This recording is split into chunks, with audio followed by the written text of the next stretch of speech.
name is Jenny with HOWSTUFFINMYCARWORKS.com. In today's video, I will explain how to replace the timing chain on a 1998 Chevy S-10 pickup equipped with a 2.2-liter 4-cylinder engine. We will guide you through the troubleshooting process we went through to identify the problem being a broken timing chain. As always, the first step is to check that the vehicle has the correct fuel pressure and it has spark being sent to the spark plugs. Remove the fuse box cover located under the hood. Locate the fuel pump relay by reading the label under the fuel box cover. Remove the fuel pump relay. Install a fuel pressure gauge on the test port and apply direct pressure to the fuel pump bypassing the relay. And read the fuel pressure. The correct fuel pressure for this particular engine is between 41 to 47 psi.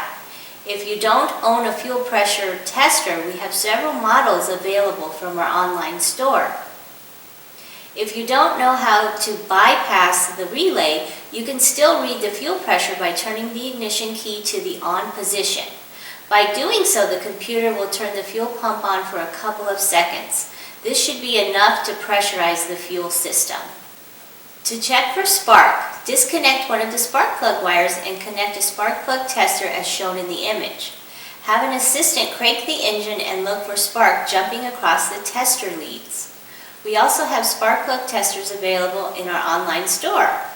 Because the engine had a different sound when cranking it over, we opted to check the compression on each cylinder using a compression tester. And as you can see on the image, the compression was very low. Based on the lack of spark and low compression, we concluded that the problem with this truck was caused by a broken timing chain. We have compression testers available in our online store also. Once the problem has been identified, disconnect the negative battery cable and disconnect the air intake temperature sensor shown in the image. Detach the intake hose retaining clips. Detach the plastic clip from the hose that runs above the fan shroud. Disconnect the air intake hose from the throttle body and remove the hose. Remove the upper fan shroud bolts. Remove the remaining 4 fan shroud bolts located on the sides and remove the upper half section of the fan shroud. Remove the remaining section of the air intake assembly.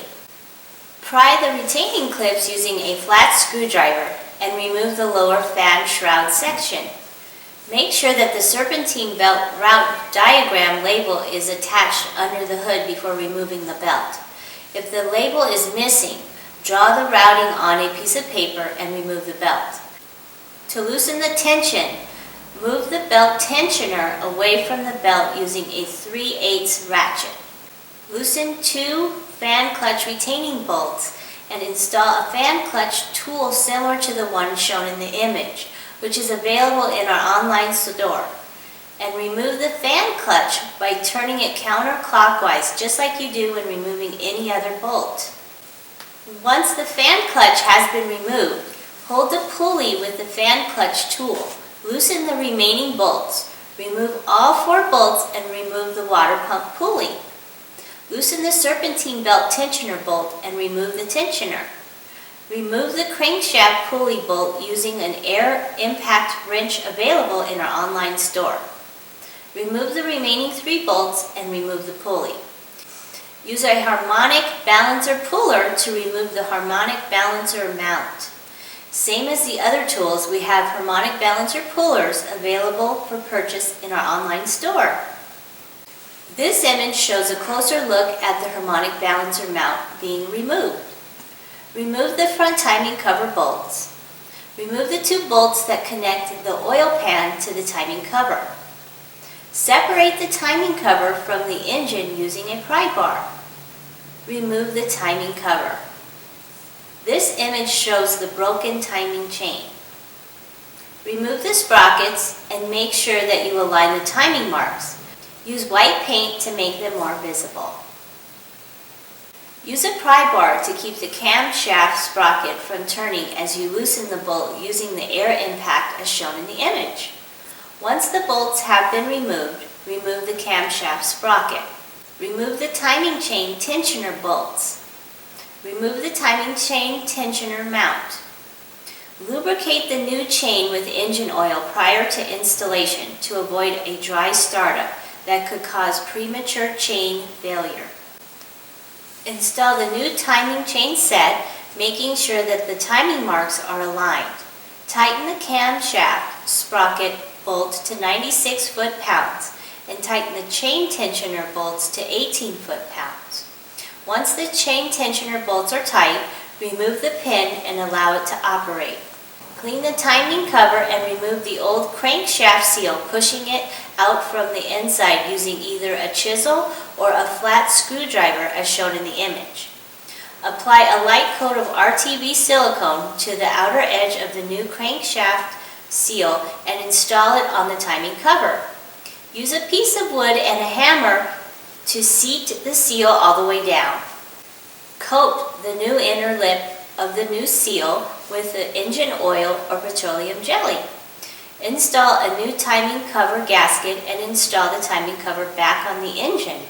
Tighten the bolts to 97 inch-pounds. Apply a light bead of silicone to the groove where the harmonic balancer mount meets with the woodruff key and install it on the engine. Install the harmonic balancer and tighten the crankshaft center bolt to 77 foot-pounds and the 3 outer bolts to 43 foot-pounds. Install the remaining components in the reverse order they were removed. We didn't know for sure if this engine was an interference engine, which, as you may know, on interference engines, when the timing chain breaks, there are valves that can get bent due to the piston to valve contact. It was a pleasant surprise to see the engine run as good as new when we were done with this repair. I hope that this video has been useful to you. Make sure you visit our online store. We have all the tools that are needed for this repair available at reasonable prices. Not to mention that when you buy them from us, you know that you are buying them from a reputable source. Don't forget to subscribe to our channel. We upload videos regularly. Thank you for watching today's video and see you next time.